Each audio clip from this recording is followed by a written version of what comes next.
The sun beat down like judgment. Overhead, vultures wheeled in lazy spirals, drifting on thermals above a wasteland of red sand and silence. Caleb Branson wiped the sweat from his brow, fingers brushing against the brim of his worn hat.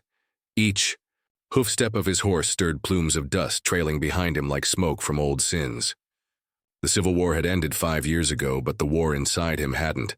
His wife Mary had died 2 winters past, and since then the land had grown quieter, harsher, like it no longer wanted him. He reined in his horse suddenly. A flicker of movement cut across the corner of his vision. At first he thought it was a lizard or a rolling tumbleweed. But it wasn't. Something shimmered on the horizon, low and slow, just beyond the ridge of sun-baked rock. It wasn't animal, and it wasn't mirage. Caleb kicked his boots from the stirrups and dropped to the sand. Rifle slung over his back. He trudged forward, every step more certain. The stench hit first, decay and dry blood baking under desert heat. Then the wagon came into view, half buried in sand, its wheels shattered, its canopy torn like something had clawed through it. There, huddled beneath the shade of a broken wheel, were 4 children. Their clothes were filthy, faces crusted with sweat and dust. The oldest, a boy, maybe 12, stood up, fists clenched despite the tremble in his legs.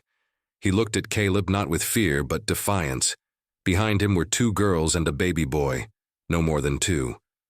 One girl sat still, rocking slightly, eyes vacant. The other wept soundlessly, fingers clinging to a broken doll with no head. No adults, no wagon team. Caleb's eyes swept the wreck, no signs of life or death. He moved further out, scanning the dunes for tracks. Nothing.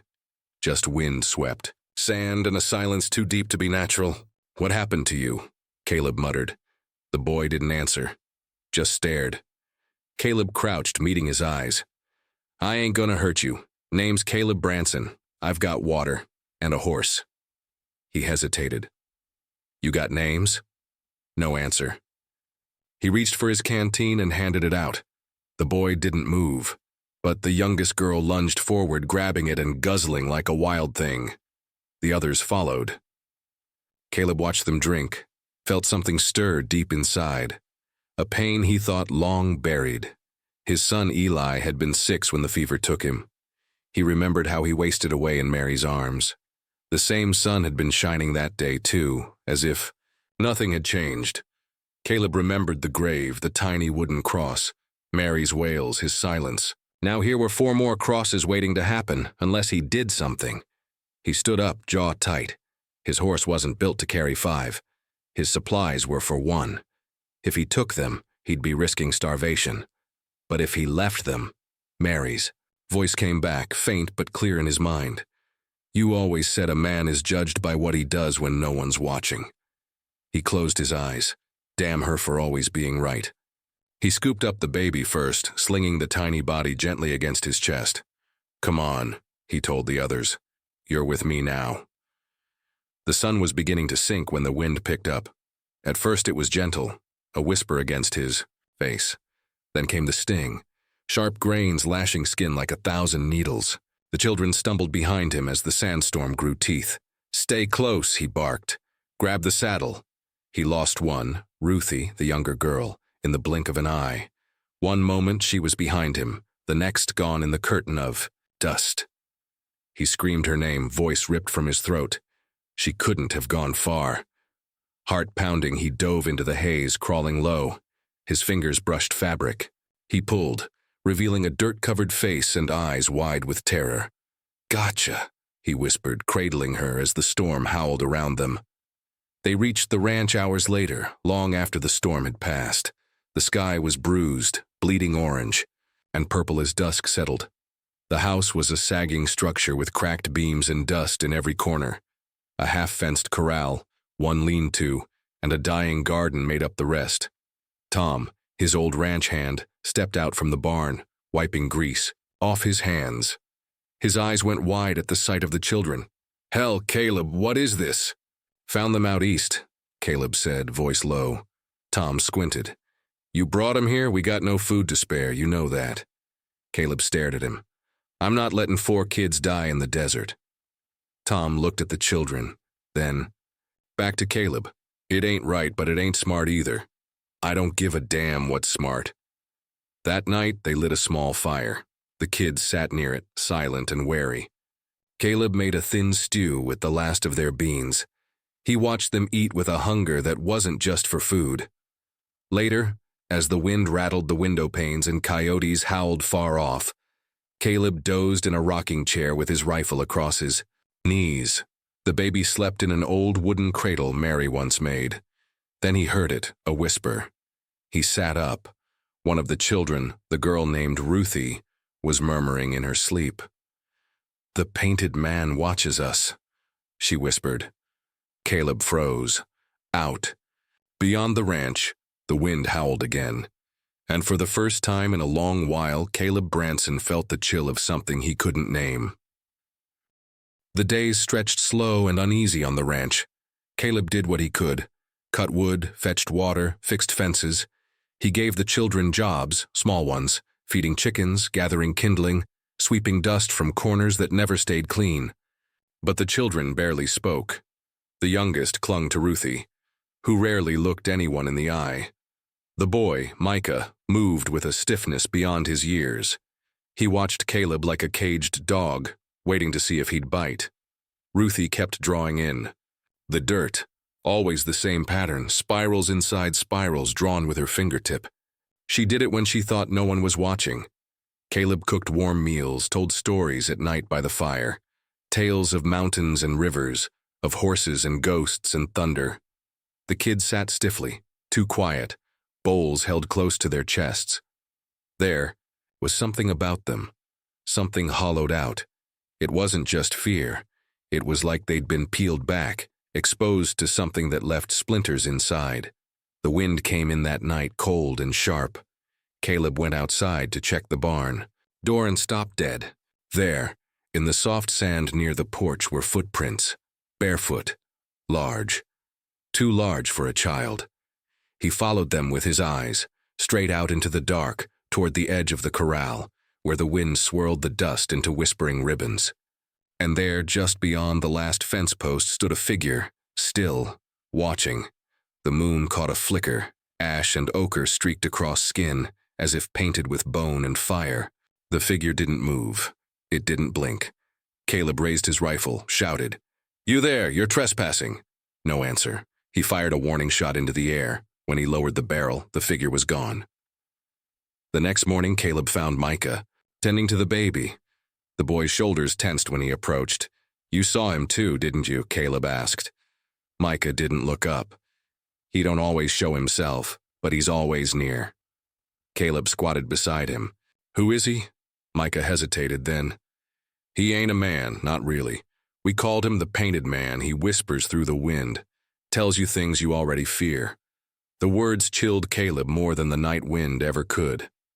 Later, with the sun dropping behind the hills, Micah finally opened up. "We were heading west," he said, voice flat. "Ma and Pa thought we'd start fresh. Left Arkansas with 2 wagons and 4 families. But one by one, folks dropped off. Water ran short. Tempers flared. Then one night, he came." Micah stared into the fire like he could still see it. "Didn't make a sound. Just stood there. Pa tried to shoot him, but the fire started before he pulled the trigger.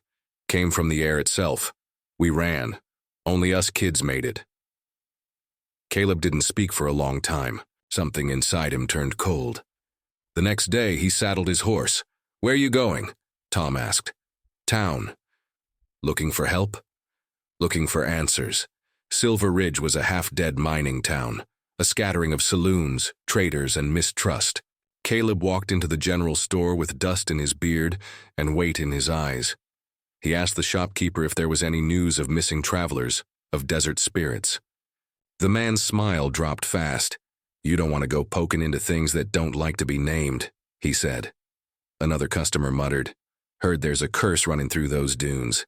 Anything left alone out there? Best it stays that way." Whispers followed Caleb as he stepped out into the street. Eyes narrowed, doors closed. Then from the shadows near the well, a voice, calm, grave. You've seen the painted one. Caleb turned. The man was tall, with long, braids streaked in gray, eyes dark as night soil. A Navajo tracker. Caleb had heard the name before. Tony. I saw a man covered in ash, Caleb said. Tony stepped closer. Then you did not see a man. They rode back together under a low sky. I need you to help me protect them, Caleb said. Tony didn't. Answer it first. Then, I'll help. But you don't ask questions you aren't prepared to answer. Caleb nodded. The silence between them was agreement enough. They returned to the broken wagon site 2 days later. The wind had softened the scene, but the bones of it remained. Splintered wood, burned cloth, tracks that didn't make sense. Tony crouched low, fingers tracing spirals Ruthie had once drawn. He follows pain, Tony said. Old spirit, twisted by war and grief. Not evil, just lost. Caleb crossed his arms. You think this spirit's after the kids? Tony stood. He's after what calls to him. Sometimes that's children, sometimes not. Caleb looked out across the desert, and for a moment he felt the heat of that old fire. Virginia, 1863. A village razed under his command. They said the Confederates were hiding there. He never saw them, but he lit the match anyway. He hadn't spoken of it since. Do spirits follow guilt? He asked quietly. Tony looked at him for a long time. They follow what's already burning, he said, and Caleb understood. Maybe the painted man wasn't just after the children, maybe he was following him too. The sun dipped low behind the mesas, painting the sky in dying embers. Caleb and Tony stood at the edge of the corral, eyes fixed on the horizon. The children were inside, the door barred, lamps lit low. Ruthie had taken ash from the hearth and begun drawing again, spirals that crisscrossed the floor, the walls, even the doorposts. She moved like she wasn't quite there, her finger guided by something deeper than thought. Tony's voice broke the silence. It comes when fear is ripe. Violence feeds it. Tonight it will come. Caleb's jaw tightened. Then we stand. They built barricades from timber and scrap iron, spread salt and ash in sacred patterns Tony taught him. They coated arrows in sage and firethorn. Caleb handed Micah a knife, small but sharp. Micah stared at it. I won't run. Caleb nodded, pride and dread tangled in his chest. The wind began with a whisper. Then it rose like a scream. A blast shook the barn doors. Dust howled. Cattle broke through fencing, shrieking as if burned. Shadows spilled across the ranch, moving unnaturally, stretching against moonlight like living smoke. Tony let fly the first arrow. It hissed into the dark, and something screamed. Figures charged through the wind. Not men, not fully. They flickered like flame and ash, bodies twisted, faces like masks carved from grief. Caleb fired, reloaded, fired again. Inside the house, the children screamed. Micah barred the door as one of the shadows tried to squeeze through the boards. Tony shouted, "Keep them inside the circle!" The spirals Ruthie had drawn began to glow faintly, whispering up into the wind like fire in reverse. Micah dove forward as one shadow breached the barricade, slicing its arm with the knife. It hissed and vanished into smoke, but Micah's hand bled, torn from the blow. Tony fought like a storm, silent, lethal, but a strike caught him in the side. He crumpled, clutching his ribs. Caleb dragged him inside, panting. We're losing ground. Tony grabbed his arm. It's not them it wants. Caleb blinked, the truth slamming into him like a thunderclap. It was him. It had always been him. The war, the fire, the women, the children. Screams echoing over Virginia hills. He'd buried it all, buried it deep, but not deep enough. He stood, dropped his rifle. What are you doing? Micah asked, blood staining his shirt. Caleb didn't answer. He stepped outside into the spiral-marked dirt. I know what you are, he said to the wind. I know what I did. The storm surged. Dust swirled like fire. A figure coalesced. Taller than any man, cloaked in ash and painted bones, with eyes like dark voids. Caleb stood firm. You want penance? He shouted. Take me. Leave them. The painted man stared. No breath, no sound. The shadows paused. behind him, suspended in the storm. Then Ruthie stepped through the door. "No," Micah shouted. She ignored him. Walked straight to Caleb's side, her tiny hand sliding into his. "You're not alone anymore," she whispered. Her voice pierced the wind. A great howl split the night. Light burst from the spirals around the ranch, blinding, hot, ancient. The painted man staggered, howled. The shadows screamed as they were pulled into the sky like smoke through a chimney. Then, silence.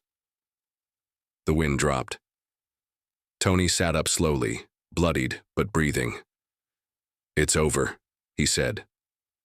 The sky was dark again, but calm. Ruthie's spiral burned. In the earth, a perfect circle etched in ash and glowing stone. Caleb collapsed to his knees, the children huddling around him. He held them, weeping. Not from grief, from release. Weeks passed. The ranch mended slowly. Caleb signed papers at the courthouse in Silver Ridge. The children were his now, by law and by love. The house still creaked in the wind. The food still ran short. But laughter now filled the canyons. Ruthie chasing chickens, Micah mending fences with a quiet pride. The baby, Sam, giggled in the sunlight. Tony left before dawn one morning. No goodbyes, only a bundle left behind. Feathers painted red and black, bound with sinew. A mark of thanks, a mark of trust. Caleb stood at the edge of his land, the desert, stretching wide before him. The wind brushed his face, not screaming now, just whispering. "I buried my pain in the sand," he said softly, "and found something worth living for. If this story moved you, leave a comment below, share it with someone who believes in second chances. And don't forget to subscribe for more frontier legends that remind us of the strength within."